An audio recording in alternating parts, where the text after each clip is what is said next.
definitely make notes on this. Okay, so today's lesson is based around this concept. It's called the basic economic problem. Now, I'm going to run through it quickly, and then we'll go back over each area and look at them in detail. Okay? So stay with me, listen carefully, and see if you can get your head around this concept. Okay? So, the basic economic problem is this. We have infinite needs and wants. However, we have finite resources. And this is our issue. Infinite needs and wants, when matched with finite resources, lead to the concept of scarcity.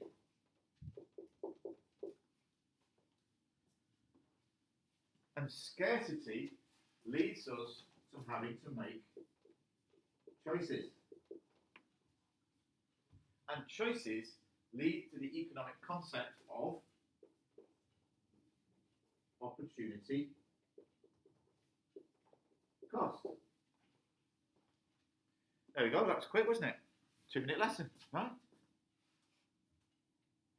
This forms the foundation of all economic knowledge.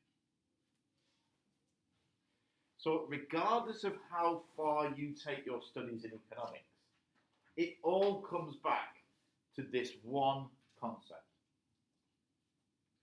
That throughout the world, consumers, manufacturers, suppliers, and all of these producers of goods and services, they have to supply infinite needs and wants.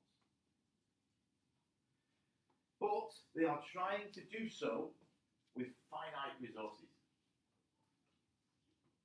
And what that means is there's not enough resources to go round. And therefore,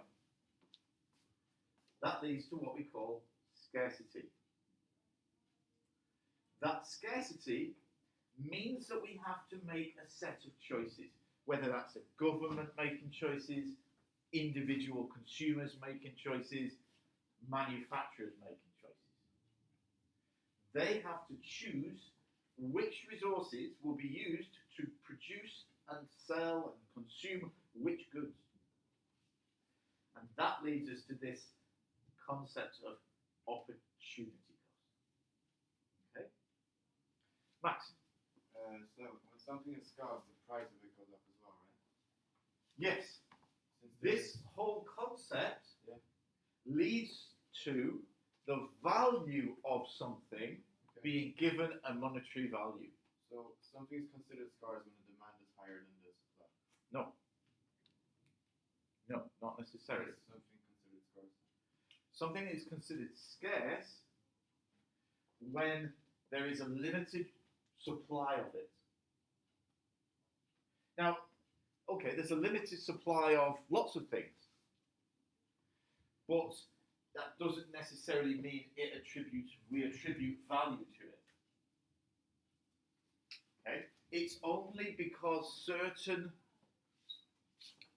items, certain materials are useful when it comes to manufacturing goods and services, that means that they are in demand. Now, scarcity doesn't necessarily mean there's a lack of something. Okay? There may be a high supply and a high demand. Okay? The interaction between supply and demand comes back to this concept.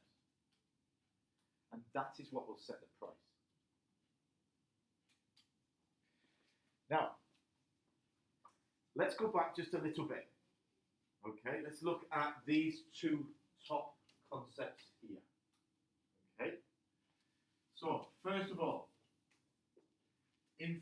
needs, and wants. So, what do you think the difference is between a need and a want?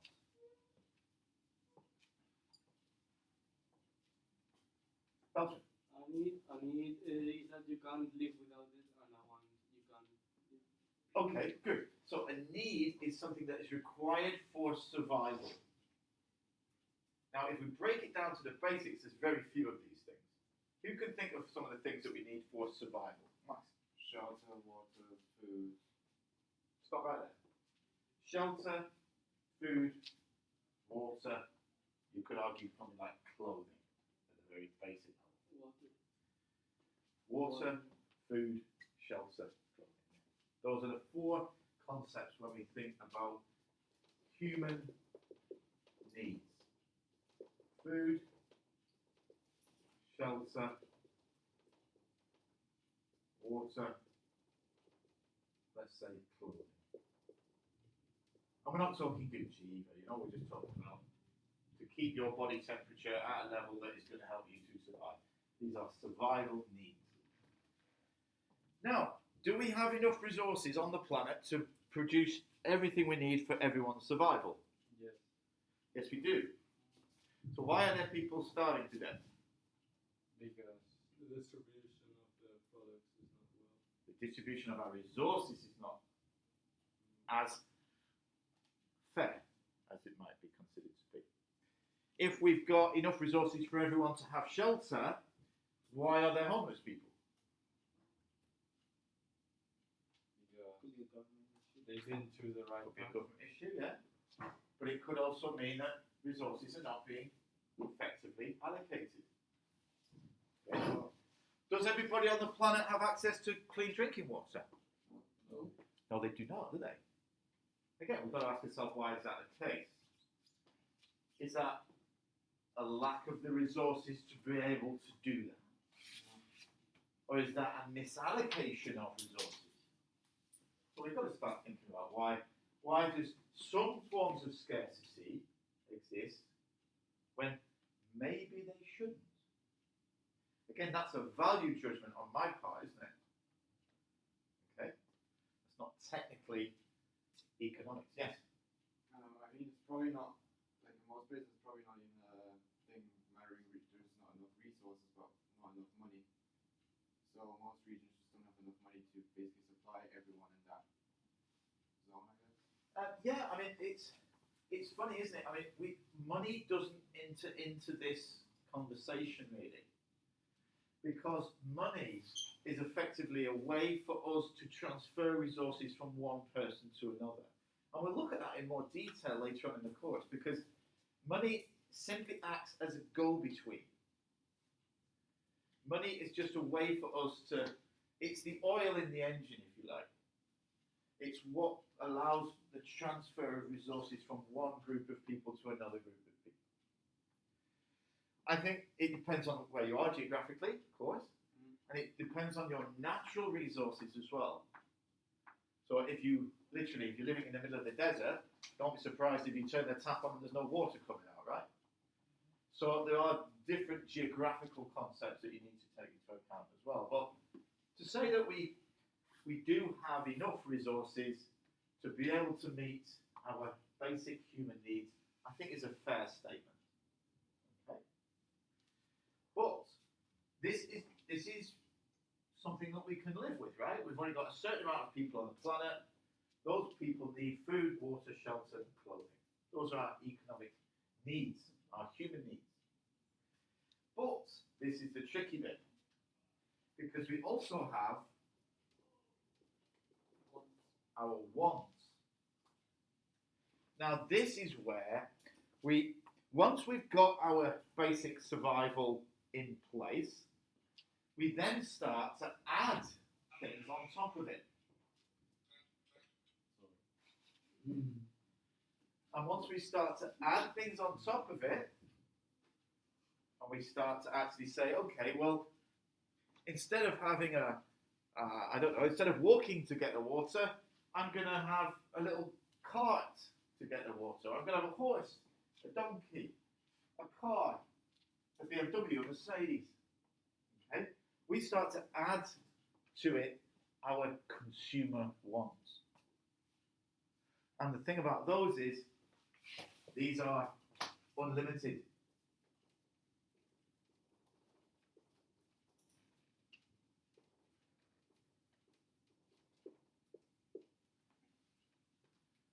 And you can see what we're doing is we're adding more and more and more of these consumer requirements, which places pressure on our finite resources.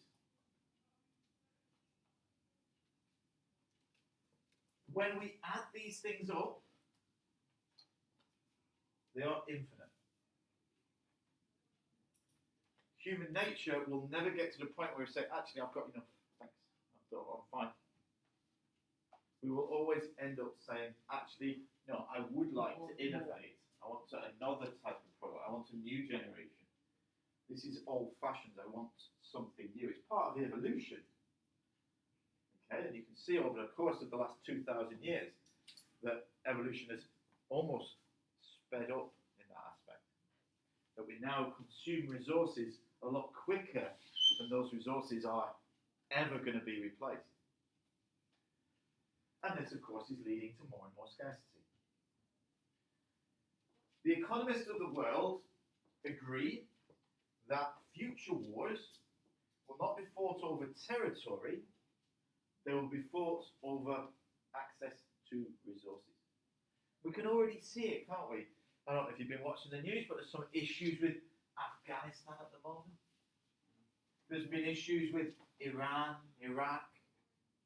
These places have got access to oil and gas. It's no surprise that wars are taking place in those regions to see who can control those resources.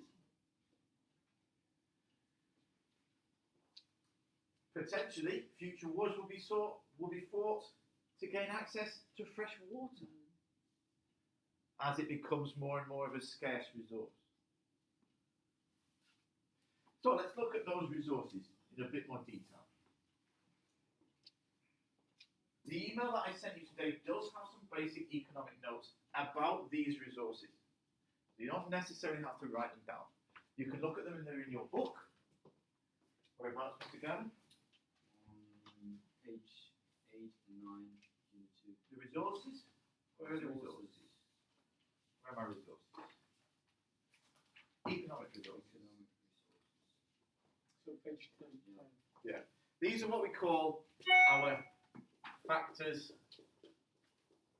of production. And we're going to split them into 4 areas. Okay? 3 of them are tangible, and 1 of them is intangible. Let's see if you can remember what that word means.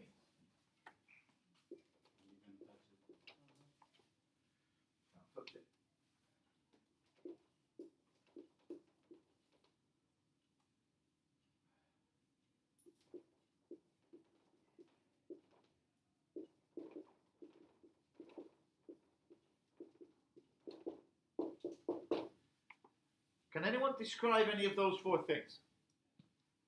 We've got land, labour, capital, and enterprise. Max? Labour as a service. No? Limited resources.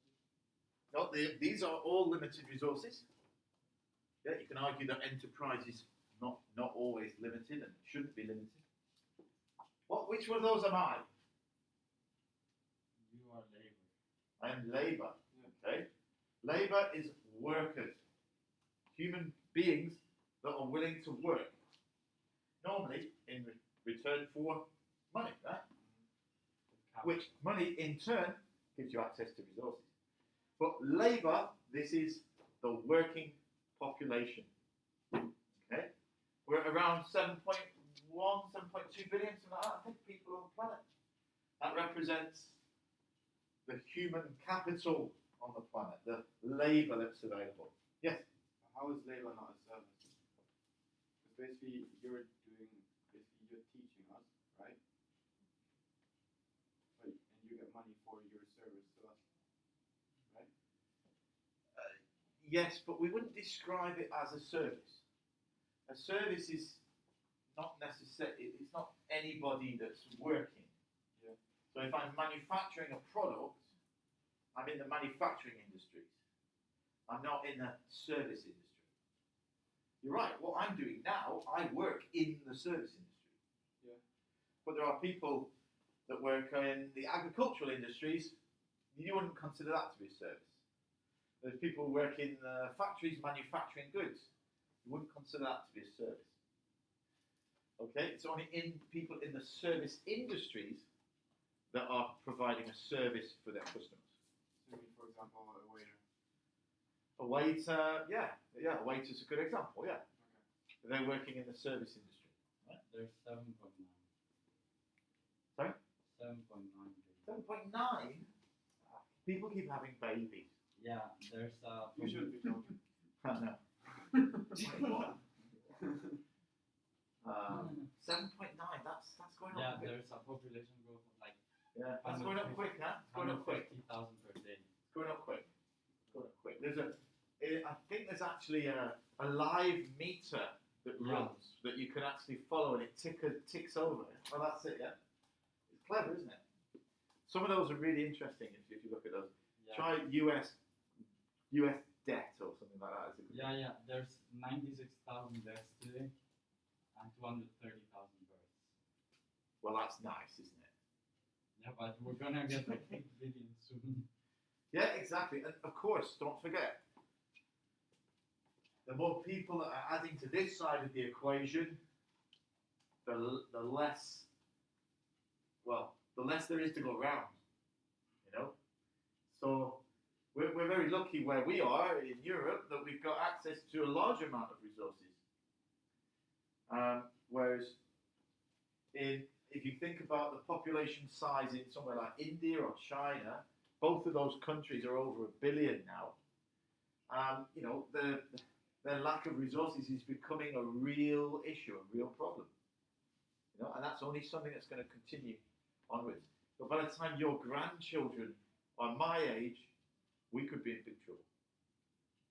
If the population size continues to increase, we don't innovate to improve our resources, then there's going to be real issues.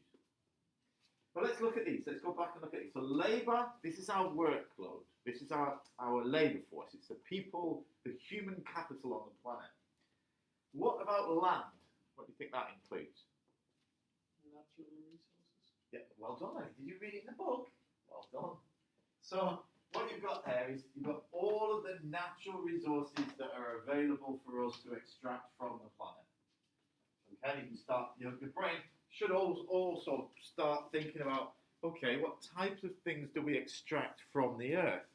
Or what type of raw materials goes into a lot of the day-to-day products that we are familiar with?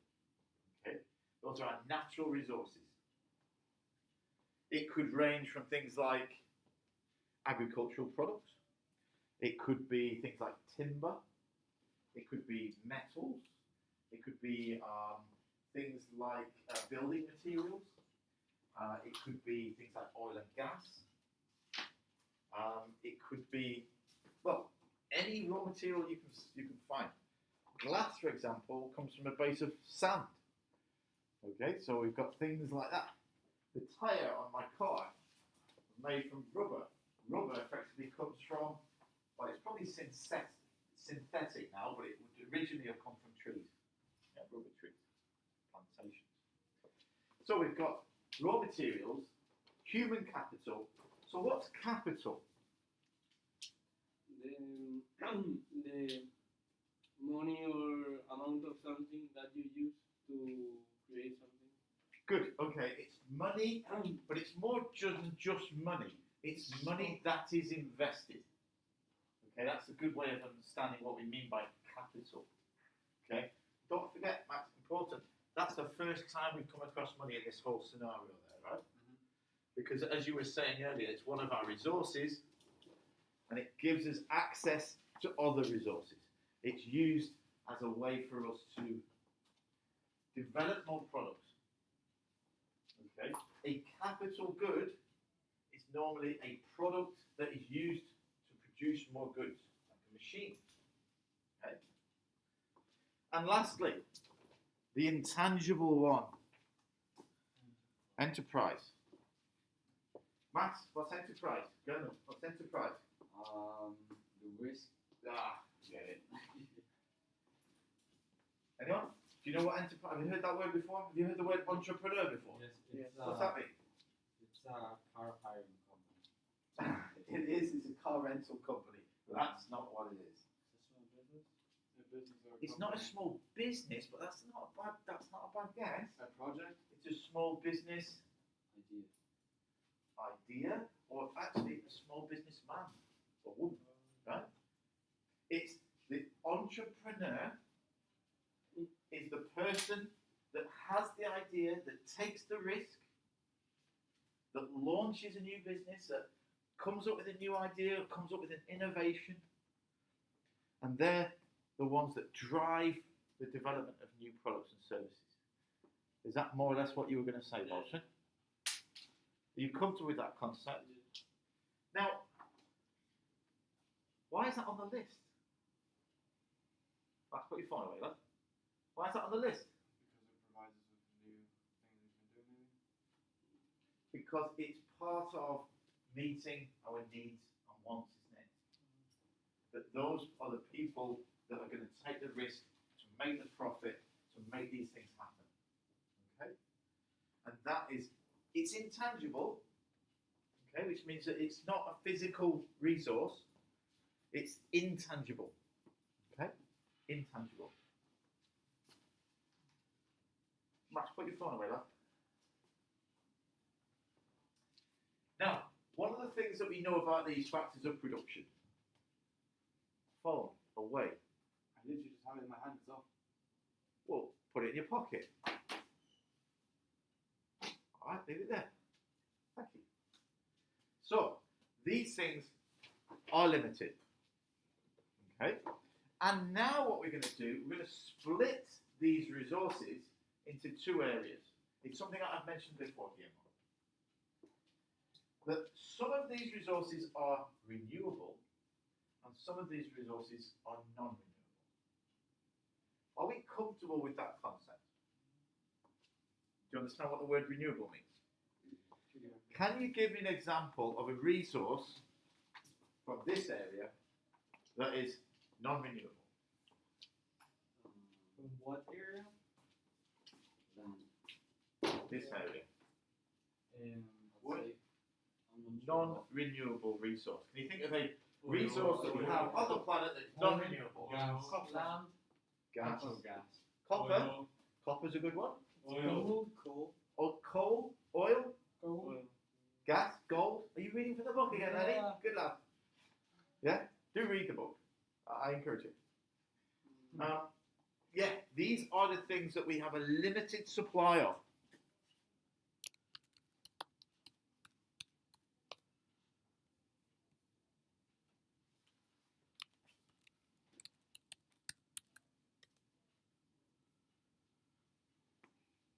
And that limited supply means that they are non-renewable. So, every mobile phone in your hand, or on the desk where it should be,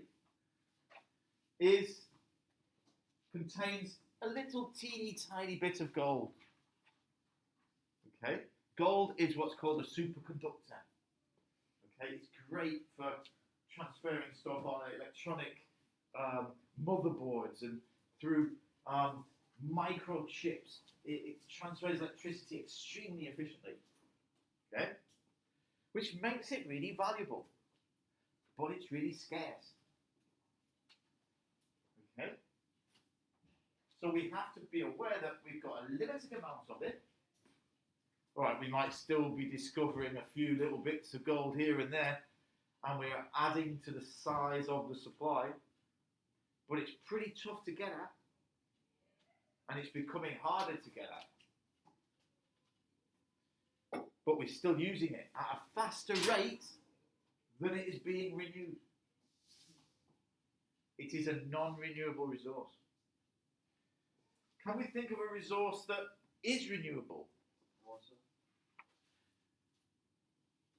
Water is a strange one, isn't it? Trees. Because water, that is beyond our control. Wind. really.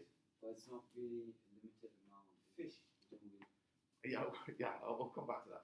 Let's just deal with this concept here, water, because that's a really difficult one.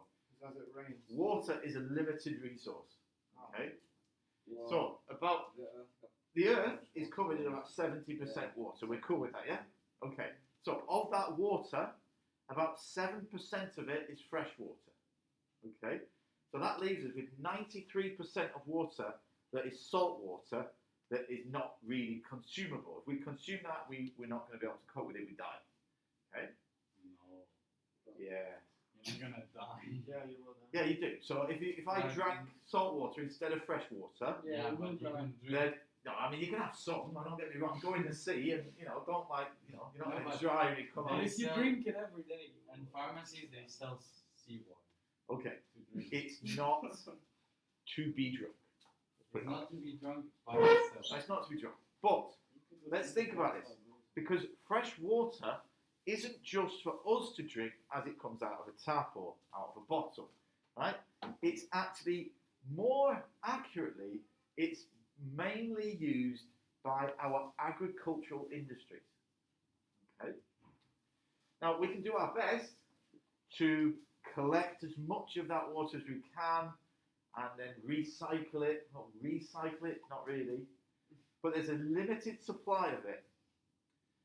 The rain cycle is a natural way of it actually, water's evaporated off the sea, goes into the clouds, rains on the land, fertilizes the land so we can grow our plants, or we catch it in reservoirs so we can drink it. Okay? So there is a natural recycling concept, but there is a limited amount of water within that system. The more we use it, the less there is to go round. Okay? The deeper you have to drill wells, the more efficient you have to be able to recycle water, the more efficient you have to be able to collect water, the more dependent we are on it raining. Okay, so it's kind of out of our hands a little bit. More renewable sources of energy, gentlemen.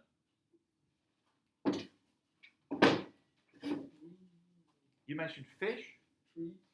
We could argue that any kind of animal is effectively renewable, because all we have to do is get it to breed. Okay? And that way we can actually maintain a steady level of population of that animal. So We are, our labour is renewable. Yeah, in fact, that's one of the things, but it is limited. Okay? But we are renewable. Yeah, I die, my children take over from me. Next generation comes along. But one thing to go back on is, if we have animal stocks that we use too much of, then we push to the point of extinction. North Atlantic cod is the best example to date. We fished it to about 97% of its population. And now we've got to stop and allow it to recover. Okay, but that's that kind of thing where you think, hang on a second, we've got a limited amount of resources, but we're using it too quickly. It's a bit like, have you ever heard the story of Easter Island? You know Easter Island, you must have seen it somewhere. It's where they've got the massive head statues. Oh, yeah. Yeah? There's no trees on the island. They used the last of the trees to make boats. Now, correct me if I'm wrong, but you've got to have some doubts when you're chopping down the last tree to make a boat, right? You've got to think at some point, I think we're doing the wrong thing. And of course, Easter Island is now unpopulated. There's no one that lives there because they used all of the resources that were there. Luckily, they had some boats so they could sail somewhere else. Okay? But the point being is that, that's the kind of route that we're going down. Or some people would argue we're going down.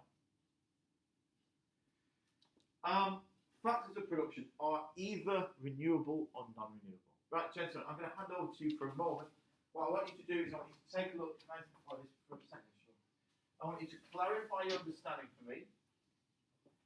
On page, let's see, page 8, page 9, I'd say page 10. And I'd just check your understanding of the things that I've gone through so far today. Is there anyone who doesn't have access to a textbook? Gentlemen, if you're watching online, in fact, just Gustav. It's pages 8, 9, and 10. Check your understanding of those concepts, please. Thank you. Bye-bye.